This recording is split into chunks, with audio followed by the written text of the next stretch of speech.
সবাইকে স্বাগত জানাচ্ছি ফুলের রাজ্যে। এজন্য শুধু ফুল আর ফুল, অনেক সুন্দর ফুল এখন প্রকৃতিতে ফুটে আছে। ফুলের সৌন্দর্য উপভোগ করুন, নিজের বাড়ির আশেপাশে ফুল গাছ লাগান। ফুল মনকে চনমনে করে ভালো করে দেয়। এটি অনেক সুন্দর একটা ফুলের যে রাজ্য, অনেক ধরনের ফুল ফুটে আছে।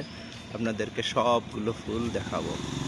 ঢাকা মাওয়া এক্সপ্রেসওয়ের পাশে এই ধরনের সুন্দর করে সৌন্দর্য বর্ধন করা হয়েছে বিভিন্ন ফুল ফল দিয়ে। অনেক অনেক সুন্দর ফুল। সবাই এখন ফুল গাছ লাগাবেন। আসছে বর্ষা মৌসুমের আগেই সবাই কমপক্ষে 3টে করে গাছ লাগাবেন। একটা ফলের গাছ, একটা কাঠের গাছ, একটা ফুলের গাছ।